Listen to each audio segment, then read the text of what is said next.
Olá! A era de ouro de Hollywood, com todo o seu glamour, muitas vezes escondia um lado sombrio. Por trás dos sorrisos e vestidos deslumbrantes, muitos atores e atrizes enfrentaram diferentes tipos de problemas. Alguns já chegaram a Hollywood fugindo de uma infância cruel. Outros vinham de lares felizes, mas a indústria, a ambição e o vício acabaram por corrompê-los. Quase nenhum deles tiveram vidas tranquilas ou completamente felizes. E nesse vídeo vamos ver 6 casos de famosos da antiga Hollywood e seus lados sombrios. Então, se você gosta de conteúdo criminal, misterioso e sobrenatural, já aproveita agora e se inscreve aqui no canal e também aproveita para ativar o sininho de notificações para não perder nenhum conteúdo novo. Eu sou a Márcia Gândara, esse é o Relatos Sombrios e vamos para o vídeo de hoje.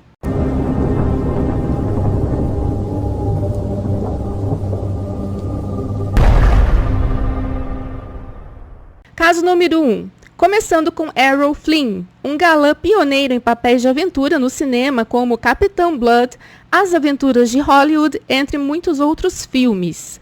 E assim como em seus filmes, ele era bem aventureiro. Nascido na Austrália em 1909 e radicado nos Estados Unidos, Flynn teve 3 casamentos, várias namoradas e 4 filhos. Boêmio, passava as noites em festas onde dezenas de mulheres o assediavam. E esse era o tipo de vida que ele queria, uma vida cheia de prazeres e paixões. Seu lado sombrio? Flynn achava que qualquer coisa que ele fizesse de errado, que o estúdio se encarregaria de esconder. Então ele sentia-se protegido.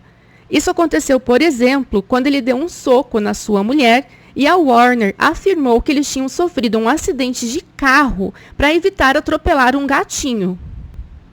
De uma outra vez, 2 adolescentes o acusaram de terem sido violadas, mas o advogado de Flynn baseou sua defesa em 3 alegações. O que elas esperavam ao deitar numa cama com Flynn rondando por aí.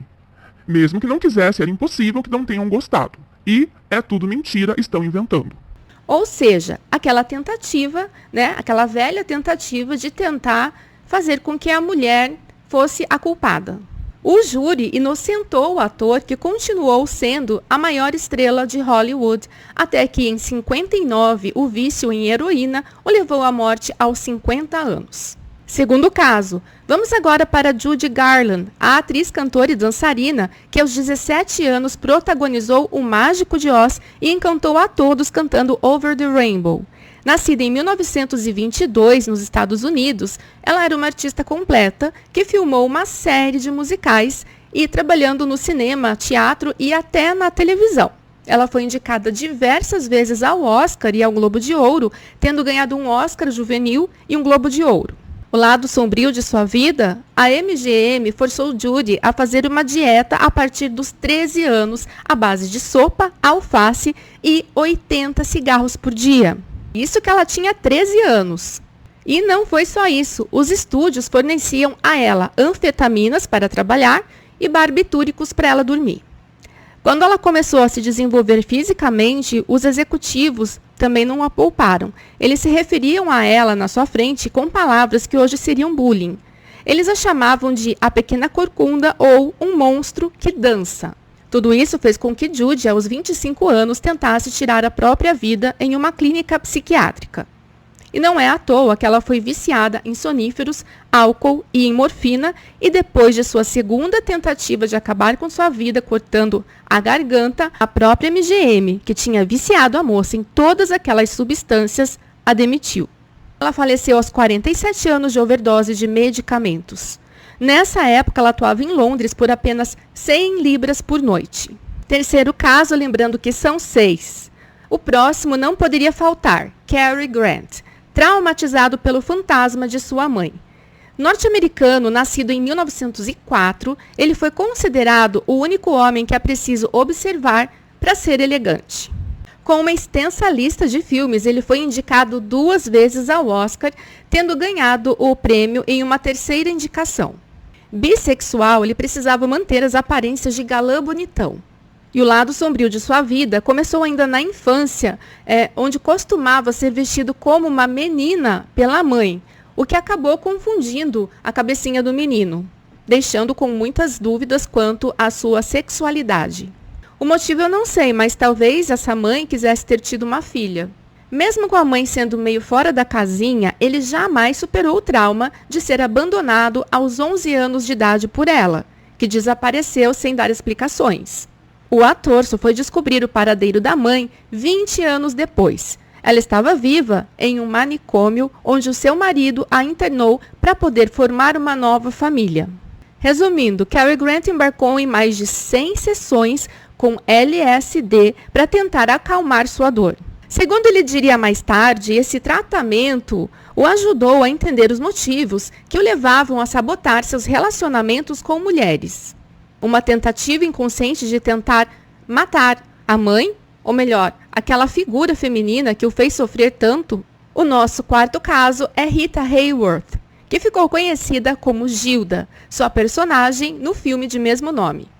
Ela também foi a primeira princesa de Hollywood, e princesa de verdade mesmo, porque um de seus 5 casamentos, que foi em 48, no auge de sua fama, quando ela viajou para Cannes, na França, lá ela foi apresentada ao príncipe Ali Khan. Eles começaram um namoro de 1 ano e se casaram no ano seguinte. Rita deixou Hollywood e partiu para a França, quebrando seu contrato com a Columbia Pictures, ainda que voltaria a trabalhar mais tarde no mesmo estúdio.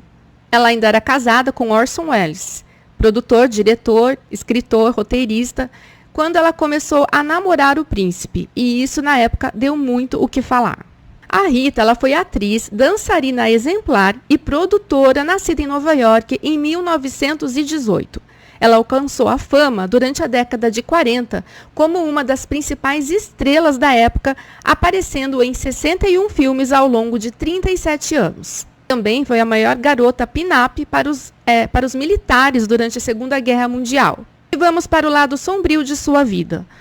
O seu pai foi um famoso bailarino espanhol que a levava junto desde que ela era criança em suas turnês. O problema é que o pai de Rita não a tratava como filha. Ele abusava dela. Quando ela tinha 12 anos, ele dizia que ela era a sua esposa e a obrigava a manter relações íntimas com ele. Ela cresceu sentindo-se desvalorizada, sofria de complexo de inferioridade, achando que os homens só estavam interessados em seu corpo. Supõe-se que a mãe dela soubesse o que acontecia e tentava, de certa forma, proteger a filha, indo muitas vezes dormir na cama com ela. Mas era o suficiente? Não. Enfim, ela se casou 5 vezes e teve 2 filhas, fracassando em seu sonho de construir um lar tradicional longe de Hollywood e consumida pela ansiedade, ataques de pânico e de fúria e pelo alcoolismo. O seu segundo marido, o diretor e escritor e produtor Orson Welles, diz que muitas vezes ela saía completamente de si, ela quebrava os móveis, ela entrava em um carro e ele tinha que entrar junto, no carro para tentar controlá-la, porque ela dirigia pelas colinas de Hollywood de forma assustadora. Segundo Orson, noites terríveis, em que ele afirmou que estava vendo aquela linda garota se destruindo. Infelizmente, era isso que ela estava fazendo, se autodestruindo. Acontece que seus ataques de fúria eram, na maioria das vezes, atribuídos ao alcoolismo, mas há controvérsias. Ao que tudo indica, ela já sofria do mal de Alzheimer precoce. Somente em 1980 é que esse diagnóstico seria feito. No ano seguinte, a doença de Rita tornou-se pública, e isso ajudou a garantir que futuros pacientes não ficassem sem um diagnóstico, pois os médicos pareciam ter esquecido que o mal de Alzheimer já tinha sido descoberto. Então, sem que ela soubesse, a Rita ajudou essa doença a voltar a ser olhada mais de perto e com menos preconceito. Ela entrou parcialmente em coma em fevereiro de 1987. 3 meses depois, ela viria a falecer aos 68 anos de complicações associadas ao mal de Alzheimer em sua casa em Manhattan. O nosso quinto caso é com Anthony Perkins, que viveu no armário e morreu de AIDS. Ele entrou para a história como o psicótico personagem Norman Bates, que inclusive iria inspirar muitos outros assassins do cinema. Nascido em Nova York em 1932, Anthony entrou no motel de Psicose como um ator de prestígio e um cantor de sucesso. mas ele acabou ficando muito marcado pelo icônico personagem, a ponto de, em trabalhos seguintes, ele pedir que fizesse parte dos contratos que durante as filmagens ninguém falasse com ele sobre o filme Psicose. E qual o lado sombrio do ator? É muito estranho, mas o Anthony Perkins ele se parecia mais com Norman Bates do que ele gostaria. O exagerado afeto por sua mãe, com certas conotações sexuais, segundo o próprio confessou, o levou a sentir ciúmes de seu próprio pai quando criança e a desejar que o pai falecesse. Na época em que o pai então faleceu, o Anthony tinha só 5 anos e ele ficou traumatizado achando que ele era o culpado. Mas o que parecia ser somente uma coincidência bizarra de sua vida com o personagem tinha algo por trás. O cineasta Alfred Hitchcock, diretor de Psicose, sabia perfeitamente o que estava fazendo quando deu o papel de Norman Bates ao ator. E tem mais, Anthony descobriu gostar de homens e passou a vida toda dentro do armário. Inclusive, ele chegou a fazer várias sessões de terapia de eletrochoque a fim de tentar curar a sua homossexualidade. E naquela época, e até um tempo bem depois disso, as pessoas achavam, muita gente achava, que homossexualidade era uma doença e que precisava então ser curada. Ele se deitou pela primeira vez com uma mulher aos 39 anos e acabou se casando com a sua melhor amiga do colégio. Depois de sua morte por AIDS em 92, aos 60 anos, seus 2 filhos publicaram um comunicado do ator em que ele dizia como essa doença, a AIDS, supostamente um castigo de Deus, o tinha feito conhecer o amor, a generosidade e a humanidade ao final de sua vida. 6º e último caso, Jeanne Tierney, a mulher mais bela do mundo que acabou no manicômio. Ela era tão linda que diziam que a maquiagem atrapalhava sua beleza. E ela acabou rodando filmes com a cara lavada. Todos que assistiram ao filme Laura, de 1944, estavam obcecados por ela. E isso que durante metade do filme, ela só aparece em um quadro pendurado na parede. Nascida em uma família de posses em 1920, em Nova York, ela começou a carreira artística em torno dos 18 anos, em teatros na Broadway. A partir daí, ela foi muitas vezes capa de revista, fez cinema, ela foi casada 2 vezes e teve 2 filhas. E ela achava que a voz dela era muito aguda e o que ela fez? Ela começou a fumar na intenção de engrossar a voz. Naquela época também, eles achavam que cigarro era uma coisa boa. Tinham médicos que, para ansiedade e alguns outros casos, eles recomendavam a pessoa fumar. E o lado sombrio de sua vida? Bom, ela entrou em depressão aos 32 anos. E a causa começou com uma gravidez que a deixava muito cansada, muito fadigada mesmo, tanto que ela adiou aparecer em um show muito comum na época da guerra, onde atrizes famosas iam dar apoio aos soldados. Acontece que um dia ela resolveu participar do encontro com as tropas americanas e ela pegou rubéola. Um dos soldados não se conteve com a beleza da atriz, se aproximou e lhe deu 2 beijos no rosto. E dias depois, já apareceram manchas vermelhas pelo seu corpo. E naquela época, já se sabia que uma mulher grávida poderia ter problemas na gravidez por conta da doença. E pior, os soldados infectados tinham que estar em quarentena, mas não respeitaram o confinamento. Como consequência, sua filha mais velha nasceu prematura e com necessidades especiais. Nesse ponto, o casamento dela já estava praticamente em ruínas por conta das brigas que levaram à separação, então, do primeiro marido. E esse foi outro fator que piorou a sua depressão.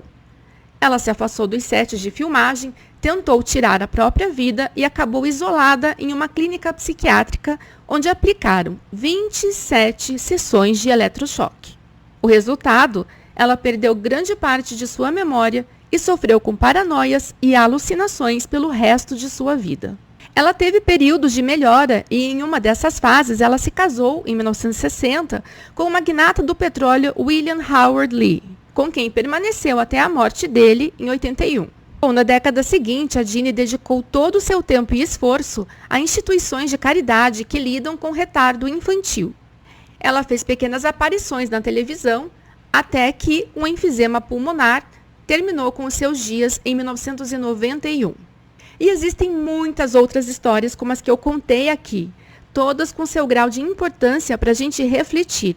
Inclusive, uma das mais icônicas devido ao seu grau de complexidade de sua vida e morte, merece um vídeo só para ela. Você sabe de quem eu estou falando? Coloca aqui nos comentários se você souber quem é e caso vocês peçam, eu terei o maior prazer em fazer um vídeo sobre ela. Apesar dos desafios, muitos artistas da era de ouro de Hollywood deixaram um legado inegável para o cinema. Porém, é importante lembrar que a história de Hollywood não é apenas feita de contos de fadas, mas também de dramas e tragédias. Ao reconhecer o lado sombrio da Era de Ouro, podemos apreciar ainda mais o talento e a coragem daqueles que, apesar de tudo, brilharam nas telas e nos corações dos fãs. E também gostaria de saber se você já conhecia algum desses casos. Não esqueça de deixar o seu curtir e compartilhar com pessoas que você sabe que também gostam desse tipo de conteúdo. Obrigada a quem ficou comigo até o final. Eu vou ficando por aqui, mas eu te espero no próximo vídeo. Um abraço.